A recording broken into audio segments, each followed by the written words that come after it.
All right, so last week what we did, which I thought was really cool, is I asked you guys, what do you think are the essentials to being Christian?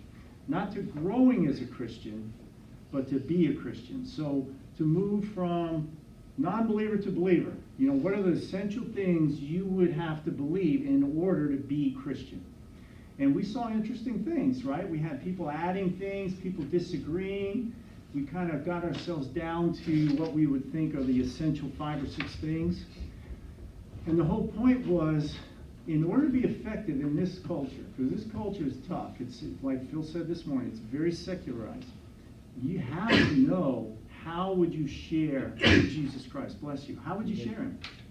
So having an argument over evolution, the age of the earth, predestination, those things, we all agree, don't apply to the gospel. And so last week we started off about what is the gospel.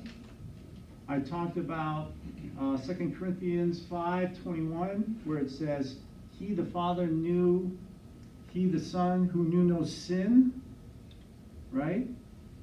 And he made his Son to be sin for us. And by making his Son sin, he provided a way for the righteousness of him to be credited to us.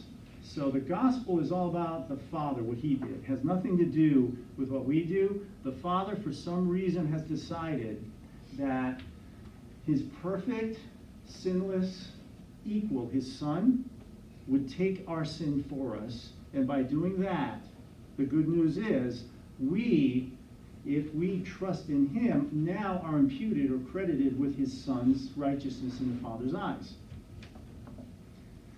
So it wasn't about God has a wonderful plan for your life, and if you'll come forward and just pray and ask him to be your Savior, you're in. And that's not the gospel, right?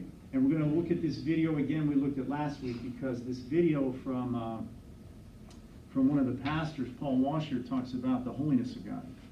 Because the gospel, we always think it's really good. This is great. Well, there's another side to it. The gospel is about God's holiness, the fact that he put this in place because he demands that we come to him on his terms, not ours. And as you were saying, most of us in this culture approach God on our terms. We kind of make it up as we go, what we think is right. And God's like, hey, I'm not changing. This is who I am. This is what I've provided. So far, so good?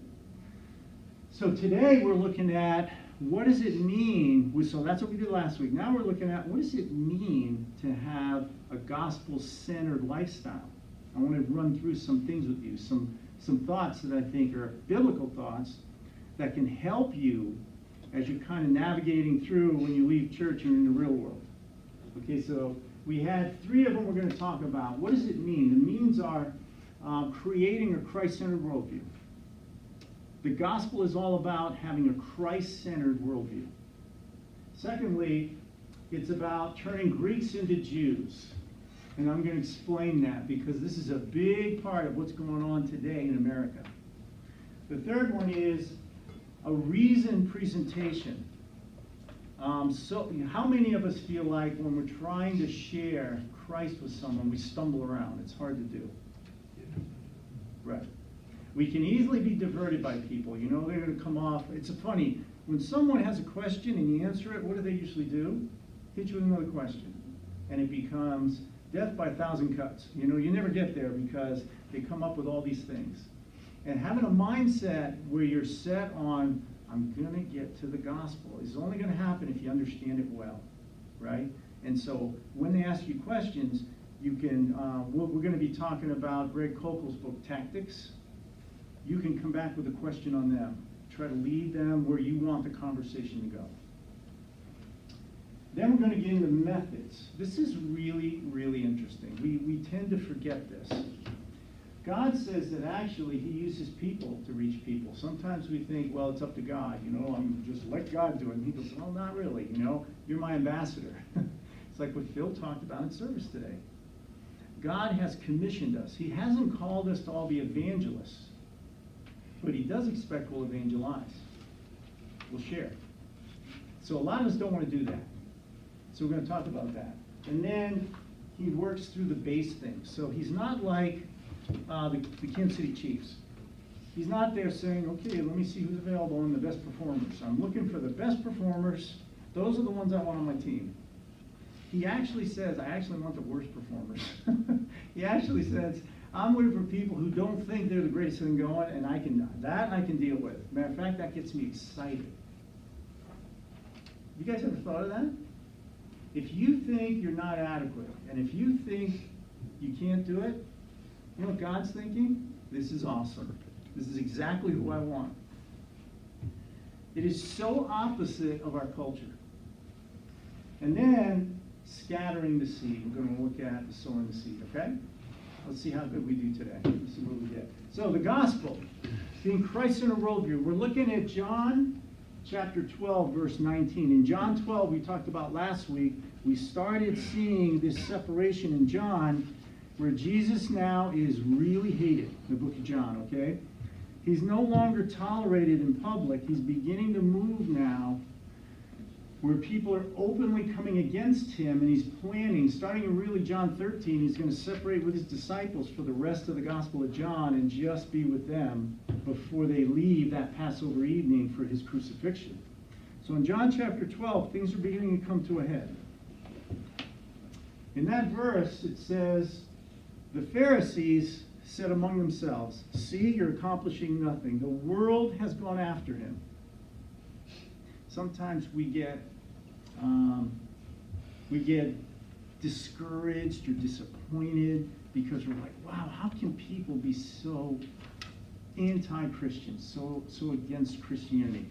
But you know what? The world is going after Christ. If you look on the back of the book that you guys purchased, you'll see, from a world standpoint, the fastest growing religion in the world is Christianity. We're in a culture in America where he may be bombarded, but the reality is this culture right now is ripe for people to share Christ because everybody goes after him once they open themselves a little bit. Once they're willing, they look at their issues, the things going on in their life. He's the only one who has an answer. And the world knows it, and it's happening in the world now, more and more. So when you look... The word world is all capitals. Why is that? Oh, yeah. What I do in these verses is I pick some words to highlight for you so we look at the meanings. And this particular one I think is really interesting because this one is cosmos. So sometimes when we see that word, there's two different uses for the word world in the Greek. There's aeon and then there's cosmos. When you see the word cosmos, it doesn't mean the physical world of people. That's aeon. It means the world system, the system under which the world operates. So here what you have is mankind's system that's alienated from God. It's in opposition to God, and yet the Pharisees are saying that world system still is what's are being attracted to what Christ has to say. I mean, we look at the Gospels and we think, wow, everybody is just, every time Jesus says something, they all flock to him. Well, you realize they're in conflict. Most people flocking to Christ, it's not like somebody hit him in the head with a V8 or something, and they went, oh, of course, the naked guy the carpenter, he's not on the cross yet. The carpenter from Nazareth, yeah, he's got the answers. That's not why they flocked to him. Not at all. If you read, as you're reading through John especially, what you find is when people are challenging why you're listening to him, two things are said. I've never heard anyone with such authority speak before. Even the Pharisees and the leaders, even the church leaders in our sermons, I've never heard anyone who can articulate with authority the scriptures. Right? So that was a big one. The second one was, he's doing things that are directly predicted that this Messiah would do. So they're watching and they're seeing the things he's doing. It doesn't mean that they're now accepting him as their Savior. It means that there's something about him. Look at Nicodemus. He said, literally, when he came that evening, he's talking to Christ in John chapter 3, he literally said, Rabbi, no one speaks like you do. one can teach like you do. Right? Remember that? Now, Jesus didn't go, hey, you know what? That's a great point. Like, let's get a donut and a coffee and talk about this. I am amazing the way I talk, right? Give me some, what do you think, Nicodemus? What were the highlights of the things I said? You know, he didn't do that. What did Jesus do with Nicodemus? Do you remember? Well, I'm sorry, repeat that.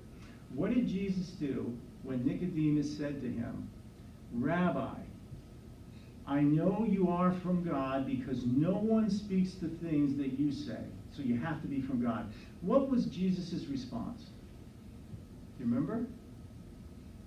Jesus cracks me up. He's got such an edge to him. He just looks at him and goes, you have to be born again. And so he doesn't do that to the woman at the well in John chapter 4.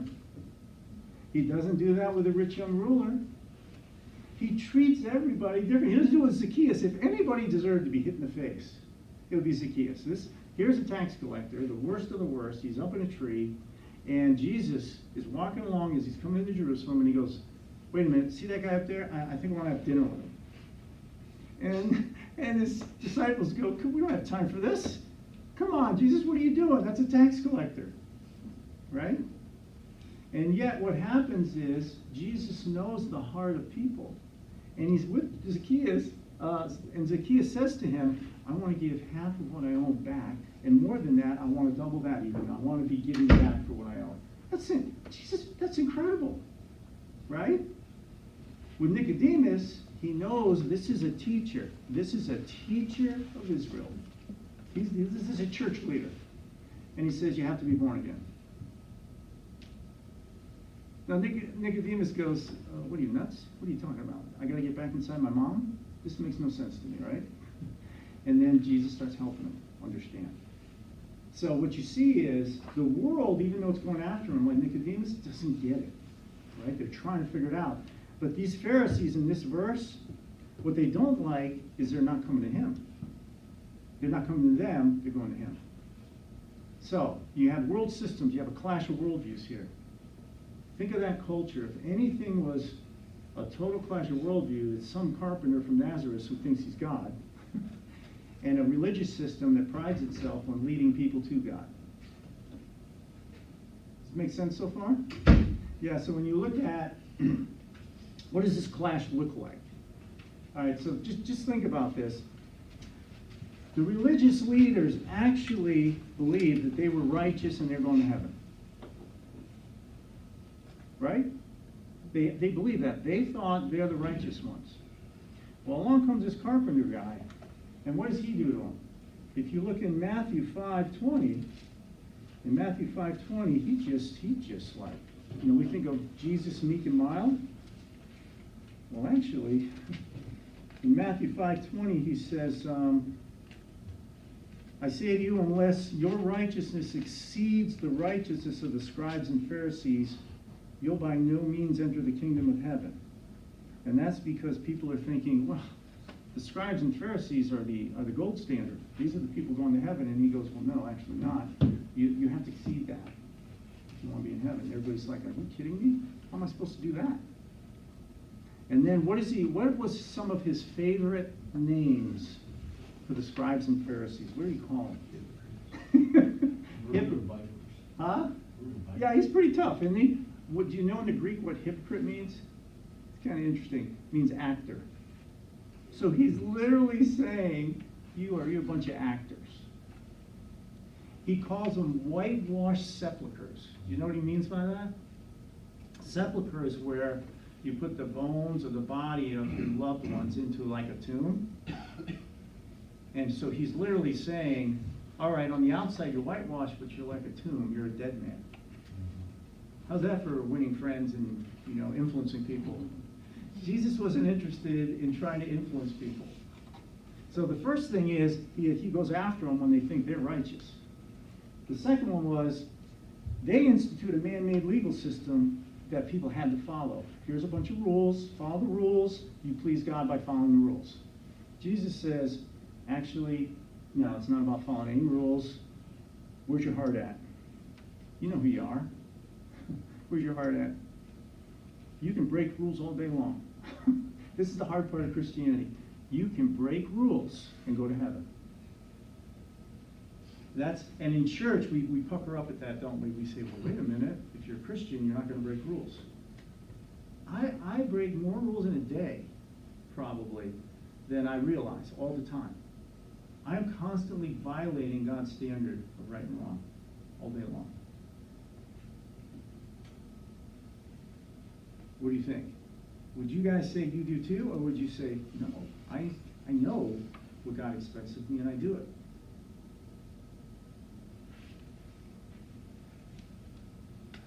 Matthew chapter 6 and 7, Matthew says, don't worry.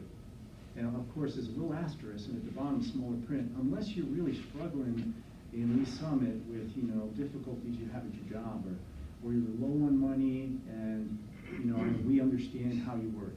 Is that what he says? He says, don't worry. Doesn't he mean don't worry? So do we worry? Is that okay?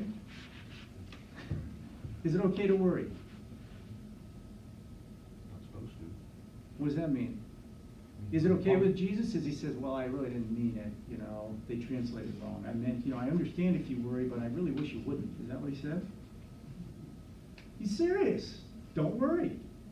Then he says, okay, in the Old Testament, if you commit adultery, you've broken the law.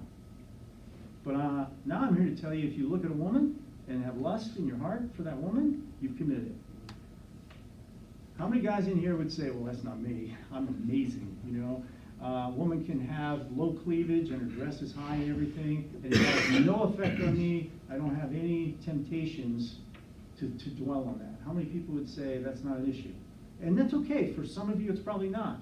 I'd say most of the men, God says about Job, one of the ways he was righteous, he wouldn't look at her. I mean, can you imagine that? Joe and I talked about this, my wife. I said, there are times I'm walking down the street, I literally have to look away. Because if I don't, what am I thinking? I want to have sex with her. That's what I'm thinking. And God says, well, that's okay, because, you're a guy, and guys think that way. That's not how God works. He says, when you do that, when you have lust in your heart, you're committing adultery. I'm just telling you the truth. What do we do with these things? Do we say, well, God, that's not fair. I'm under the age of grace. We have the cross and all that, right? Are those still sin, yes or no? They're still sin. That's what I'm trying to say here is, these things are tough. That's why Jesus said, stop worrying about rules. You know what the cross did? If you read Paul, it says he took all the requirements of the law, nailed them to the cross. He nailed them to the cross. You know what he needs us to do? Cling to him. Just cling to him.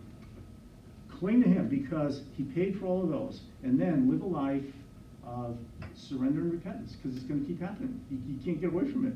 While we were in this earth suit, we're going to keep doing stuff we know we shouldn't.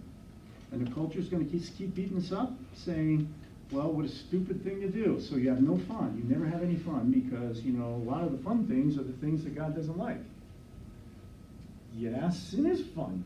Are you ready to lie? But God says it's not about having fun. It's about righteousness. It's just like your kids in your family.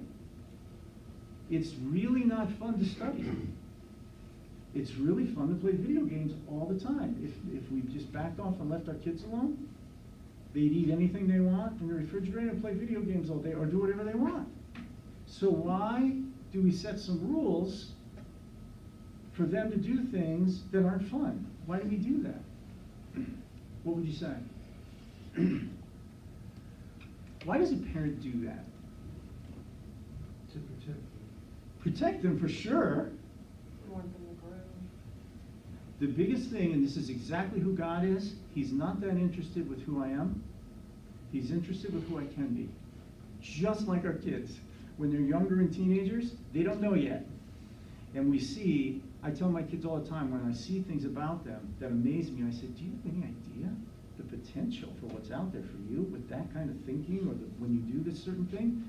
Oh my gosh, you don't know it yet, but When you take a summer job for $9 an hour, you realize after college you could be making $1,200 a week. You know, that's because I see the potential you have. It's exactly what God's saying when he talks about repentance and coming back to him, because he knows, because he created you, the potential you have if you let him be the one to lead you.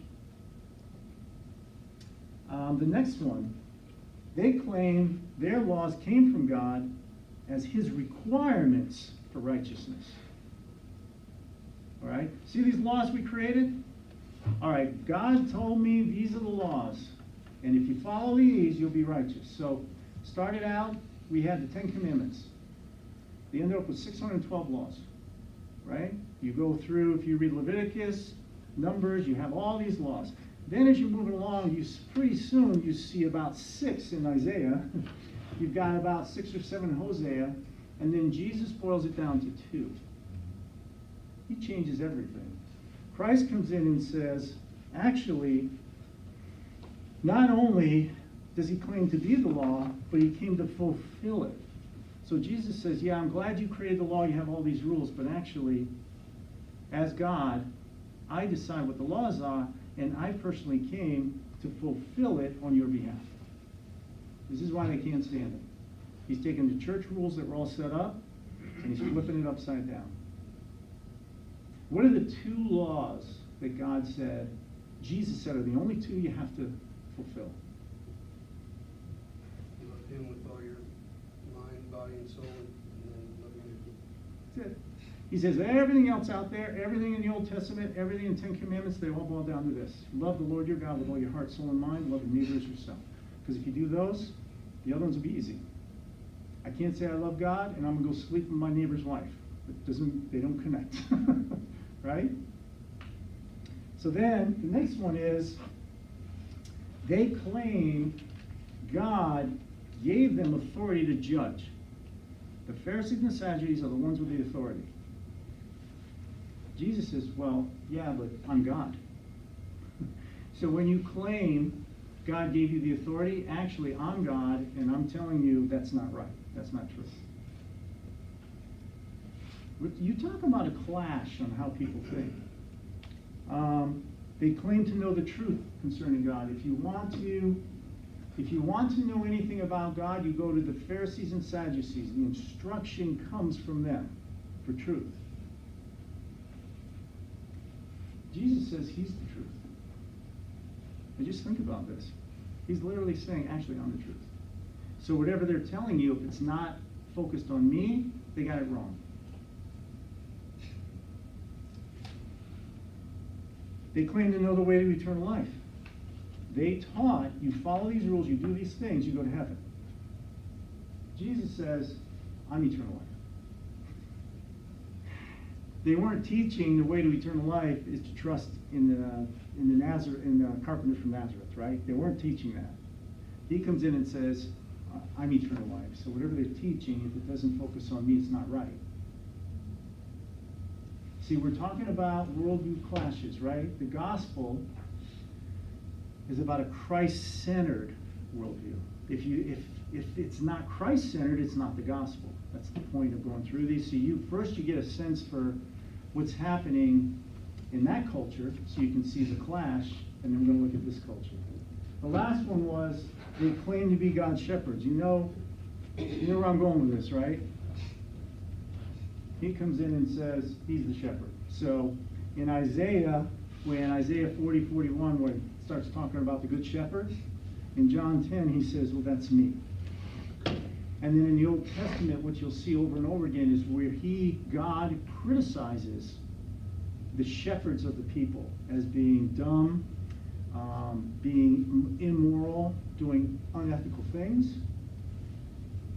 He comes in and says, I'm the shepherd to everyone. So, do you see? There's really not a chance that these worldviews can fit. You have a culture back then focused on a church, and the church being right.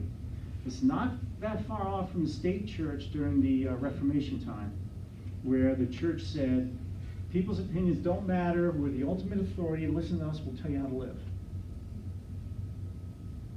Jesus said, I don't hang out with church people. The last thing he did is spend time with church people. I don't know if you ever noticed that when you read the Gospels. He's not having potluck dinners and hanging out with them all the time so they can talk about their next mission plan, or what they think, how they should direct, how the church is going to influence the community. He's like, I kind of like prostitutes, hanging out with them, and I do actually kind of like the tax collectors. I like talking to them, and wherever the crowds of people that are hurting, that's where I want to be. And the church is going, you are ridiculous. And not only that, you're from the devil. Why would he call Jesus Beelzebub? Why would he say Jesus is from the devil? What do you think? Tell me, what would you say? Well, he was challenging everything that they were teaching people, and they claimed he represented God, and whatever God was, whatever they thought God was teaching them, and he came against that and said, no, I'm God. Right. And one of the key things that the Pharisees and the church taught about sinners is what? What did the Pharisees and Sadducees teach when it comes to sinners? Don't hang out with them. Stay away from them. Can you imagine that? Stay away from sinners, because they'll pollute you. To be righteous, you have to avoid sin. People who sin, stay away from them. That's literally what they taught. This is why they hated Christ, because he said, no, where do you think a doctor belongs? This is insane. A doctor belongs with people that are sick. If I avoid sinners, I'm not doing my job. And this is what Phil was talking about in service today. We have a comfortable environment. We all love Christ. We're in church. Well, you need to get out of church. You need to talk to people, because what you'll find is there are people out there hurting. There are people out there who don't think like you. How are they going to know if you don't tell them? So this is the clash of the worldview at the time of Christ. So now if we look at today, what's going on in America? What's going on in your school system? What's going on right now in the election cycle? Look at this clash in worldviews. First, secular humanism, right? Secular humanism is about taking pride, taking complete confidence in people. People can solve problems. They can make the world better on their own. First thing, cosmology. The universe is self-existing and not created. So the very first thing in secular humanism about people is you can't bring in a supernatural being as creating the universe. And leave that out. Morality. Modern science is the universe is self-existing. There are no supernatural guarantees of values. If you think your values came from a deity, you're ridiculous. This is the argument I'm having, this debate on moral realism versus moral relativism with atheist groups, where on one hand they'll say we're moral relativists. We don't believe there's a set of innate moral standards. And then at the same time they yell, that's not fair, that's morally wrong. And I'm like, well, no, it's not morally wrong. You just told me you're a relativist. All it means is it doesn't fit my sense of morality, which is fine. If you're a moral relativist, that's good. But don't tell me it's wrong, objectively, to do certain things, because then you're being a moral realist. You just gotta, either you understand your worldview or you don't. I'm a moral realist. I think the Ten Commandments are a really good way to live my life. I shouldn't lie. I shouldn't murder anybody. I shouldn't steal. I shouldn't gossip. I shouldn't lie against my neighbor. I shouldn't covet. Those are good, solid, objective things that matter. So the third one is this idea of rationality. Man is a part of nature and has emerged as a result of a process. In other words, man by himself independently doesn't have a mind. His mind came from some natural cause that out of it developed. So we're not unique in how we think and process things. We're part of a continuous process. Which would make morality a man, an individual perspective. This is exactly Alvin Plantinga with his argument on naturalism. If naturalism is true, why should I believe it? Because it provides for anybody to make up their own ideas of right and wrong. So therefore, there can't be a truth there because there's too many relative thoughts. Nothing zeroes in on any one thing. It allows them to apply their own set of standards. So the reason we talk about this is not so that we can sit here and feel good about ourselves and go, yeah, I did it. It's being able to talk to others about it. And you don't have to hit them and say, naturalism is wrong and you're crazy for thinking this way. It's more like, why do you think this way? Just help me understand. I just want to understand. Because you'll find a wide range, just like non-believers find with Christians, a range of people who can articulate well and others who don't have a clue. So it's good to find out from non-believers why they think that way. I have a coworker at work that believes that, and I'm not quite sure what his worldview is. He was raised Catholic, and now he's not. Now he just doesn't attend church, but he's brought up in the Catholic, whatever. But he has this understanding that well, we're all God's children. He always says that we're all God's children, and I don't know quite how to respond to that without saying, no, we're not. Well, do you guys get along pretty good? Yeah, fairly decent. One question I asked him, Tony, right away is, why did you leave Catholicism? What were your reasons? He has a number of, Huh? He has a number of reasons. But I don't think he'll ever explain to me the real reason why he left. But don't jump to that assumption. If you start out by writing them down, saying, let me understand why you left, okay, whatever they are, that's going to help you understand his statement. And not only that, when someone makes a statement, rather than trying to answer why he's wrong, you should always ask him why he thinks that way. Why do you think we're all God's children? And just hear what he says. Greg Koukl, in his book Tactics, has a great, well, it's a great book to read, but to give you a better understanding, it's really easy to go, man, I'm going to philosophically drill this dude. No, that's not my intention. Right. And I realize that, but it's really easy to be perceived as that. So when you do it, make certain, as Ravi Zacharias said, you're not answering the question, you're answering the questioner. Do it in a very, very loving way, but asking very, very seriously, what do you mean by that? And then when he answers and it's lunacy, which it more than likely is, or just excuse after excuse, then ask him, have you ever considered, and then put that rock in his shoe, and just let him think about it. Don't sit there and drill it, but do it in a very loving way. And that's the attitude. Even if it doesn't change, it's not for you to hit a home run. Yeah, say That's home right. run. It's to get him to first, to somebody else, to God to grow. I spent 8 hours on a flight from Germany back to the U.S. And I'm sitting towards the back of the plane. There's an open seat, and I have my Bible with me. And I'm just reading some stuff, trying to understand some things. And this guy comes up to sit next to me, and he sits down. And he goes, "Oh, you're reading your Bible?" And I said, "Yeah." And he goes, "So you're a bigot?" No. And I said, "Why would you say that?" And he goes, "Because you're against homosexuality, right?" And I said, "No."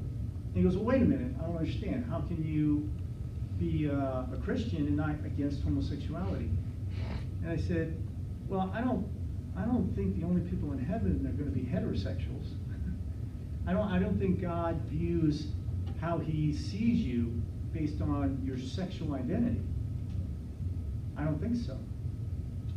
And he goes, "Well, how does he view you then?" And I said, "I think it's more about your heart and where you're at with him and what you think of him." When we talked that whole time, and what it boiled down to, he was a gay guy. He had 4 kids. 2 of his kids are in serious medical trouble. I have one at that time who was. We cried for about a half hour over how do you deal with raising kids that are in pain and hurting and have all these things going on. Yeah. And what it boiled down to is I looked at him and I said, let me ask you, what do you think of Jesus Christ? And he goes, well, I think he's great. And I said, really? I said, so it doesn't matter what I think about homosexuality. What does he think? And he goes, wow, I never really looked at it. And then he goes, what about Leviticus? You know, he quotes the Old Testament. And I said, okay. And we looked at the verses. I said, but what do you think of Jesus? What do you think of him? And he said, I think he's a good man. I said, there you go. The problem is not how people can argue over an Old Testament verse, because we can be effective and we can go through that. The problem is Jesus calls himself God. He says so. That's what he said. And he said what he sanctions is a man and a woman who live together in marriage, not a man and a man. That's what he says. I said, now, does that mean I should come after you and try to show you you're wrong and you need to change? Or, like we're doing right now, ask you, what do you think about Jesus and what he says? Are you looking at Christ in his direction and saying, no, Christ, I'm not into that, and I'm not going to follow you because you say that? And he said, that's where I'm at. I said, okay then, it's not about me then. You're deciding Jesus Christ is something you don't want to follow because he says this. And he goes, yes. And I said, okay, so now I'll tell you, I think you're wrong. I think there's nothing like Jesus Christ. Look at who he is. So we had a conversation over him, right? And we exchanged. I haven't talked to him in a while. It's been like 6 to 8 months, but we've been going back and forth talking different things all along. See what I mean? It's a Christ-centered worldview. We all have opinions. Our opinions usually stink, right? Because there's a lot to get in. There's a lot of information out there. But there's one thing that hasn't changed. Do you trust Christ with your life or not? Has he done anything, exhibited anything that would make you think he's not worth it? If you have, you shouldn't follow him. I totally agree with you. If you found something about Christ, something he says, and you say, I'm against that and I reject him because of that, that's great. At least now we know. Right? That's why in Revelation he said that. Right? In chapter 3 he said, look, I would rather that you're cold or you're hot than you just don't care. I would rather that you either told me no and you walk away from me, or you say yes and you're all in, than somebody who cares less and just and is totally apathetic. That makes me sick and I vomit you out of my mouth. He's a passionate God. Jesus Christ is a passionate God. Well, earlier you mentioned those who haven't thought about these things and those who have, right? Mm-hmm. Did you say that? Mm-hmm. So, would you say that those people that have thought about these things are pursuing God, and those who haven't either haven't had the opportunity or don't care? Well, I think it goes back to what Jake was saying a minute ago. If you look at how Kokol suggests you approach people, I think it's an awesome way in today's culture, is ask them a question. Hey, why do you think that way? You'll know right away if they don't care, they could care less, and that's just how they think. Or if they say, well, you know, I've investigated this and this. This makes so much sense to me. This is why I believe this way. You'll find out pretty quickly just by asking. And you'll know where they're at. And you'll be able to tell the other thing. Are they open-minded? I think for a Christian, there are some things that you can't be open-minded about everything, because if you do, your brains fall out. There are just some things you've made a decision on and said, this is it.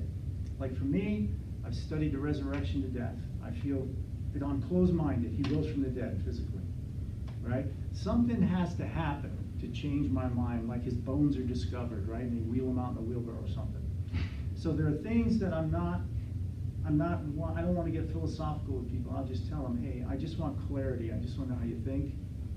Other things, I'm completely open-minded. I think it's good to talk about it. So what about addressing other Christians about this and getting them drawn into this? I think it's great. I mean, how? You mean on discussions over... On bringing them into this where they want to do that, where they want to think these things through. Well, this class used to be where we invite in non-believing groups, right? So we did it 5-6 times a couple of years ago, and they would literally come in the class and we'd have live debates with everyone and talk, which I thought was a blast. We had the atheist Christian volleyball games, remember where we had them in the gym and we had against each other and we hung out and talked through things. We actually raised like $500 for a charity. I mean, that's how you do it, is like Phil said, make friends with people. And go ask them, hey, if anybody in here went to someone who's a non-believer and said, would you be interested in getting a group together for a discussion? That'd be fantastic. We will buy, this ministry will buy the pizza or whatever. We just get together and have a discussion so we can hear the views people have. Make sense? So, secular humanism, that's what they think about rational. Now, ontological, which means the study of existence, whether or not people think they exist, this whole idea of existence. The secular humanist would say, the whole point of life is to realize my potential now, right now. And for everything, the only thing that matters is today while I'm alive. When I'm dead, I'm a computer program, it gets turned off and life is over. So that's the secular humanist view. Teleology, this is the study of purpose. Looking at the design in the universe, looking at how things operate and thinking, is there meaning or purpose behind it? They would say, no. Man is a result of a blind and random process. It doesn't require any sense of ultimate meaning. The meaning is in the here and now, what you do now, but there's nothing beyond that. Humanism, it's founded on teaching evolution. So this is what the schools teach. This is what is taught universities. This is the mainstream secular belief that God was not in it. If there is no God, it all happened randomly by chance, and we ended up with what we have. So this is the worldview on secular humanism. Now we studied this, right? We looked at the three major worldviews in America: postmodernism, modernism, this, secular humanism, and Christianity, or Judeo-Christian worldview. When you look at the flip side, biblical Christianity, just to show you how, and you know this already, how much they clash. Cosmology, the effect of the universe's existence must have a cause. If we just apply the scientific method, we look at the universe, we know now today by science that it came into being from nothing. This is the prevailing teaching that is happening in schools.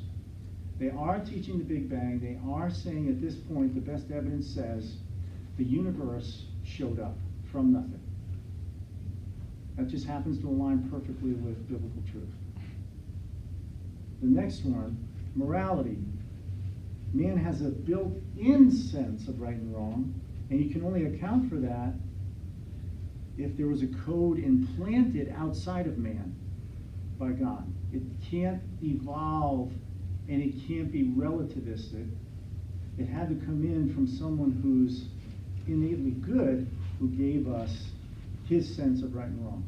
We're going to dig into this really deep when we get into book 4. Rationality. The universe actually operates under laws. There's actually about 11 mathematical equations that define the universe and how it operates. That's how incredibly ordered the universe is. That implies a mind. Scientists agree there's something going on in order to have a universe that follows a math equation. But that's how our universe operates. Ontology. Man's ideas of God imply a God who imprinted that on us, like consciousness. This is what Romans 1 talks about. The fact that we, as unique human beings, have a conscience is best explained by being implanted, not evolving somehow. We're going to look at that. We're going to look at 2 atheist professors who admit that there's no way to figure out scientifically how it's possible we can all think differently at the same time and be affected differently if we are programmed by evolution. Teleology. The fact that we have a universe designed implies a designer. None of these things we're saying, I can prove God exists because the universe is designed. None of that. Matter of fact, we don't even need to say who God is when we see design. If I see a picture on of the moon's surface and there's a pup tent with a sterno kit with a little fire going, what is my first thought? Intelligence is there. Isn't that amazing that randomly by evolution we created this? No, we all know something, some person, some intelligence is on the moon. But I don't have to know who that intelligence is. I don't have to know who the person is. It's enough that that alone, that evidence shows me, it's implied by common sense, there has to be design there because that's what it is. When we look at the universe and we see things like Hubble's law, that's a linear equation, it's a linear regression equation that fits statistics incredibly, how that operates. That never happens in an unguided process. It's just one example. We go through like 15 examples. You just see this thing. It's just crazy. It implies something happening behind it. And then what Christianity says when it comes to knowledge transfer, it's the Bible. So secular humanism will point to science and the evolutionary worldview. Christianity will point to the Bible. Simple as that. So broad stroking it on Christian, or on secular humanism, nothing created something, and Christianity is something created something. Yeah, you have to believe that there is no cause for this universe, that somehow, this universe somehow showed up without anyone or anything responsible, it just popped in. And because of that, it makes total sense, which I agree, that there's no meaning to life. If you believe that, then it makes sense. There is no meaning to life. Because your life's meaning is only in this world. So you do and get everything you can. There's a list of, I have the site, there's a list of a 26-page document of several hundred scientists who have dissent from Darwin, who say we do not agree with Darwinism. And I mean, it's scientific, and I had started to give you the list at one time. Right, it's growing. Oh, yes, and it continues to grow. Right. Right. So with that in mind, I've always asked myself, why are we continuing to teach it in schools if you have all these scientists who can sign off and say, this is ludicrous? What do you think is really important for science to teach in schools? What's real important? The science is really not good. Yeah. Well, I was going to say, though, obviously teaching science is important. And the thing that really matters is the scientific method. Mm-hmm.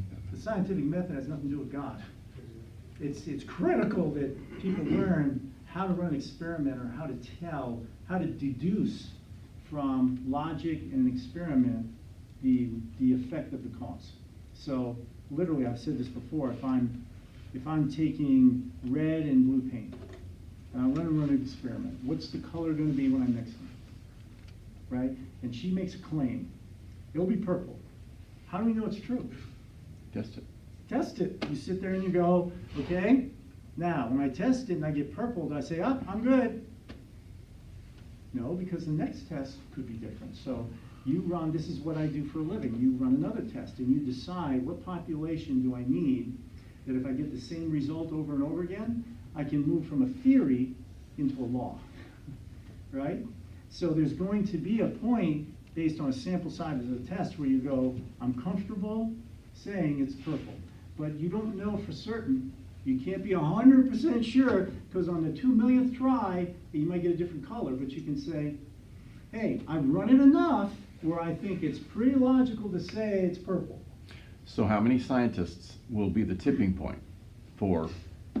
Well, this case, has nothing to do with the scientific test, right? Well, not the tests, but I mean, for example, evolution being accepted broadly.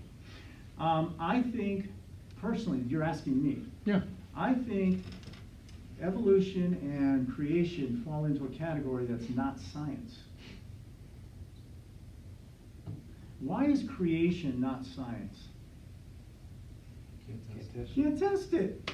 I say, I got an idea, let's go out and see whether or not I can create a planet, you know? I mean, you can't test it.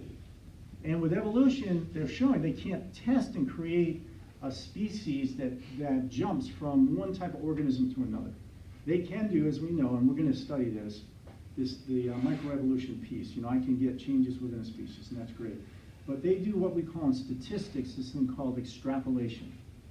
From a sample size, a smaller population, you extrapolate to an answer that covers the whole population. This is a very dangerous thing to do in my line of work. If I have a problem with bills at a major company, and I'm giving an example of real life, where they have to process bills within 15 days of getting the information to send it to the client. And we average 72 days. That's how bad it was. It's all over the map, right? And in order for us to have cash flow we need for the business, we got to be around 15 days. Okay? So I go in and I find root causes with the team, and we run some tests, and we determine that we put these things in place, we're confident we can get to 15 days or less.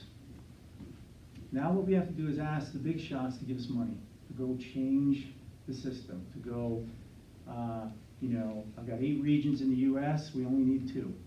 I've got this many people, here's where they need to be. You use these tools, I need you to throw them away and use this, And I'm asking for 1.5 million to implement this so we can be less than 15 days.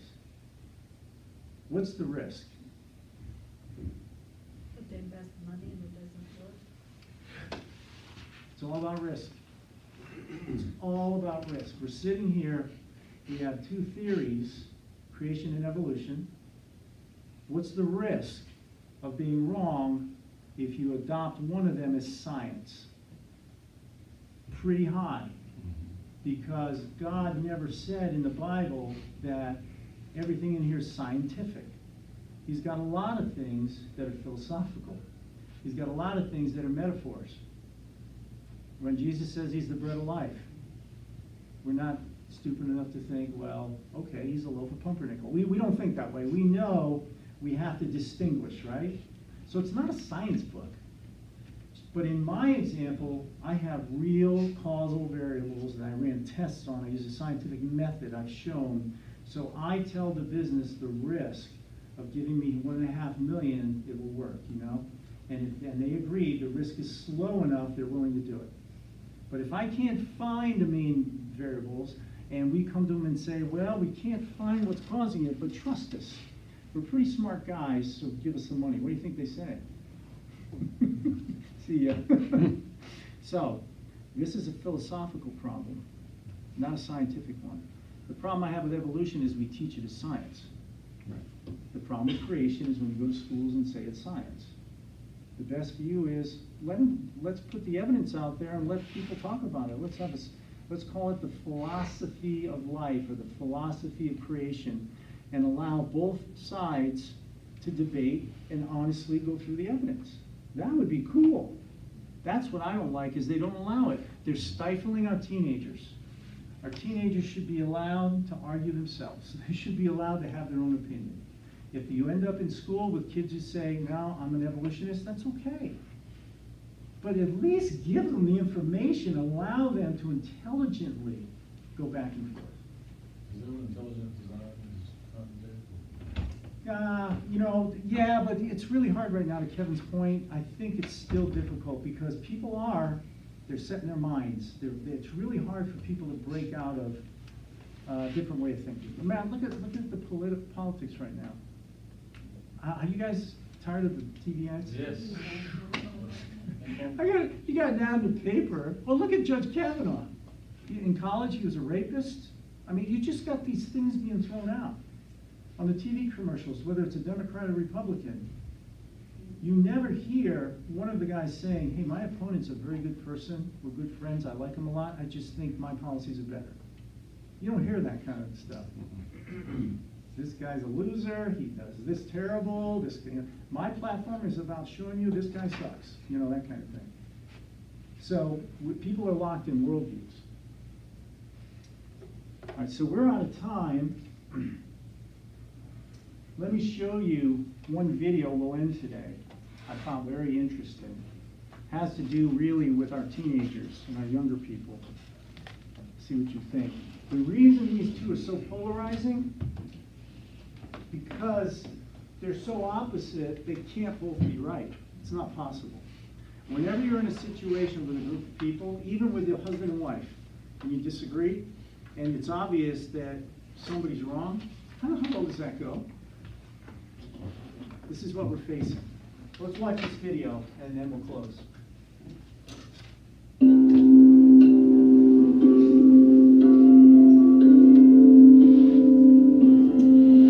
Now, I can imagine that there are some of you here tonight who are silently thinking that all of these arguments for God's existence are well and good, but are ultimately just so much labor lost. For don't we live, after all, in a postmodern culture in which appeals to such apologetic arguments are no longer effective, since postmodernists reject the traditional canons of logic, rationality, and truth? Rational arguments for the truth of the Christian faith no longer are supposed to work. Rather, in today's culture, we should just share our narrative and invite people to participate in it. I believe that this sort of thinking is guilty of a disastrous misdiagnosis of contemporary culture. The idea that we live in a postmodern culture is a myth perpetrated in our churches by misguided youth pastors. In fact, a postmodern culture is an impossibility. It would be utterly unlivable. Nobody is a postmodernist when it comes to reading the labels on a bottle of aspirin and a box of rat poison. If you got a headache, you better believe the texts have objective meaning. People are not relativistic when it comes to matters of science, technology, and engineering. Rather, they are relativistic and pluralistic when it comes to religion and ethics. But of course, that's not postmodernism. That's modernism. That's just old-line verificationism, which says that if you can't verify it by your five senses, then it's just a matter of personal taste and emotive expression. Our culture remains deeply modernist at heart. Otherwise, how do you make sense out of the popularity of the new atheism? Dawkins and his ilk are indelibly modernist and even scientistic in their approach. On the postmodernist reading of contemporary culture, their books should have fallen like water on a stone. Instead, they have been lapped up eagerly by people who are convinced that religious belief is folly and has nothing going for it intellectually.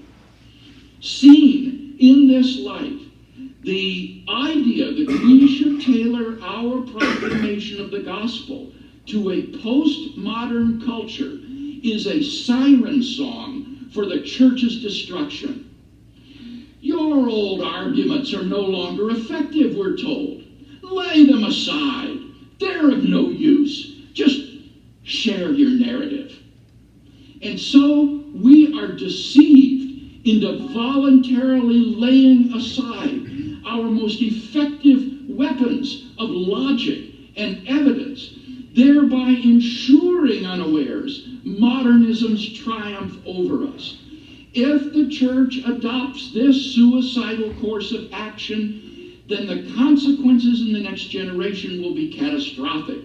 Christianity will be reduced to just one more voice in a cacophony of competing voices, each one sharing its narrative, and none of them claiming to commend itself as the objective truth about reality, while scientific naturalism continues to shape our culture's view of how the world really is. I believe that a robust natural theology may well be necessary in order for the gospel to be effectively heard in 21st century Canadian society. What did you think of that? what happens, Julian, maybe you can speak of this for a minute, especially with the cameras rolling, we get you in trouble. A lot of times with youth groups, it's really more about the social aspect and feeling part of something, which is important. That's nothing wrong with that. But when it comes to helping teenagers and young adults to decide, make sense out of what really is true or false, this is where it feels like we can easily fall down. We can easily leave them on their own without giving them the information you need, knowing at the same time the culture isn't doing that. The culture's telling them what's right. What would you say? I mean, both in like church and school. Like, I went to a public school. And I've pretty much gone to Mount Life my whole life. I've seen that kind of like what we've said today is schools, they tell you what to think. There is no critical thinking in schools, and I don't think there's critical thinking in youth organizations today, even at church. You know, they tell you also what to believe, but the two things contradict to classroom worldviews. And so kids here, you know, they kind of come in and they feel it out. They feel what's right to them, or they feel what works for them. And so I think most of the time when they get into college, it becomes now they're trying to find evidence and other people to justify why they believe what they believe. So on the article that we're putting together for the paper, where you're talking about epigenetics, now share with the class for a minute about what happened in class, right? What you said and kind of what led to that. So epigenetics was the topic we were talking about in my psychology class. And if you don't know what that is, basically it's as you live life and you make choices, there's chemicals in your brain that actually can change your DNA to where certain genes turn on or off. And so, for example, if someone becomes an alcoholic and they have kids, their kids' genes will be more likely to be susceptible to alcoholism just as their father was. And that can go to the third and fourth generation, as we were talking about. So earlier that week, I was actually reading the Bible, and it was in Numbers. And I found it again in Genesis, that the sins of the fathers and their iniquity would be revisited to the third and fourth generations. It was incredible how both my school and the Bible were specific, saying third and fourth generations. I was like, okay, so this is where science does prove the Bible. It was like, it blew my mind. It was super cool. Now, did you end up talking about that yet in your class or with any of your other classmates, or is that something you're in the midst of? You had to write a paper on it, right? Right. Let's see, that would have been in my English class. I think I did a paper on it. I don't think that was the one that I said in the oral presentation, but yeah, I was given the opportunity in a group discussion. We got into small groups, and there was a couple people that came from a religious background but kind of left the faith, do their own thing, and then there were some that just didn't care, didn't really want anything to do with it.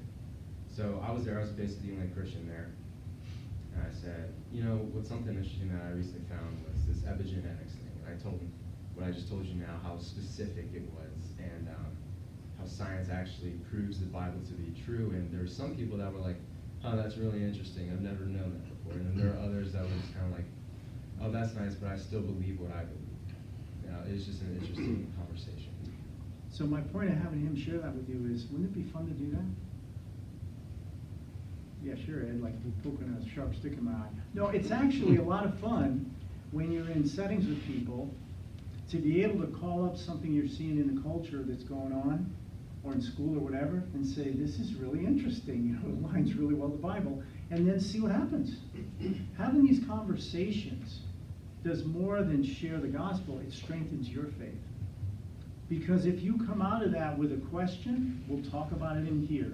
We'll go through, kind of wrestle with it ourselves to help ourselves understand it, because there's going to be questions. So I find it exhilarating. I find it very helpful.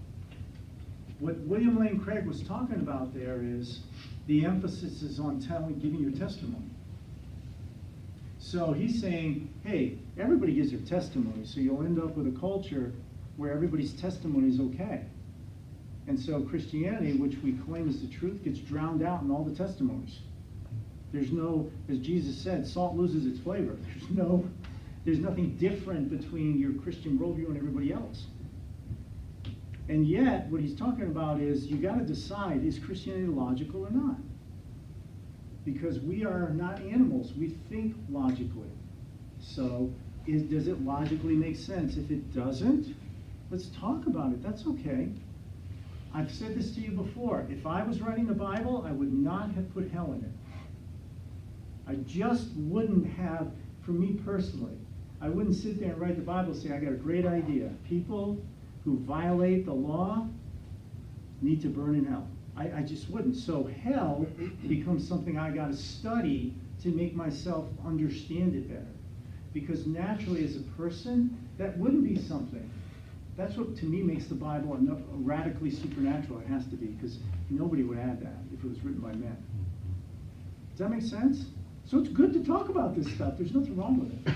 But God he designed the whole idea of the need for the community that you were talking about earlier, where they group together with like-minded. Well, he created the church, so those who believed are supported. And we forget that. Yeah, and you know what's really interesting when we think about a university? Do you think the point of a university is to have a bunch of like-minded people? It's actually to cause a rift. Do you know what the word means in Latin? Unity in diversity. University. It means you actually are united when you think differently. So you encourage the sharing of ideas. So anytime a university shuts down Christian thought, you know what they just did? They violated their very name. Because we're supposed to allow diversity in different ways of thinking. Well, in the church, we got to watch out we don't do the same thing. How many people would be comfortable saying, or having someone in the service say, I'm not sure the Bible's error-free? What would happen if someone actually said that, do you think? The pastor? Or no, a church member said, excuse me, Pastor, I'm not sure the Bible is error-free. I think there's errors in the Bible. I think that's a good question. What do you think would happen if we tried that? To who? You name it. To Phil. We're having us. How many people have ever been to Sunday night service? 4:30. It's open discussion. So Phil's doing a message, and he says, somebody raises their hand and says, "Hey, Pastor, I got to tell you, I honestly am having a hard time. I think the Bible has errors in it." I think you would ask what he means by that. Yeah, because Phil's pretty open. But what would most people in the audience think? They would immediately judge. They'd say, okay, this guy has a problem. Right? Or I don't understand completely, why would someone, why couldn't we have someone who doesn't believe? Why couldn't we have a group of non-believers? I have a great idea. What if we had a Sunday school class just for non-believers? What if we reserved the front row just for people who don't believe like we do, and every Sunday morning, those are for them to come in and use it? Phil would probably say, that sounds pretty cool. What would most people think? They switched to Pharisee mode. Yeah, they'd say, no freaking way. I don't want all these people in my church. It's interesting. We are very much, a lot of us, if we don't discipline ourselves, we think that way. Yep. I invited a guy, he's a dad here with a family in his church, who has decided he wants to be an atheist. And his daughter came to my class forever. His mom came to me, and Phil and I had lunch with him and all that. So I asked him, I said, just give it a try. Come to my class. It was on Wednesday nights. He came to the first one, and he'd never come back. Because he ended up he would jump in and give his opinions, which I really liked, because it would force people to think. But people in the class didn't like it, because they were taking him off track. They didn't want to talk through some of the issues. They wanted to learn specifically what I was teaching. And I'm like, yeah, but he's got questions here. Let's stop a minute and decide if he makes sense. What do you think? And after about 3 or 4 times of him trying to get people engaging, he came to me and said, Ed, I'm sorry, I won't be coming back because nobody's engaging me. We can't have a conversation. It's hard. Okay, guys, so next week for your reading next week, we're going to stick with the Gospels, right? We're going through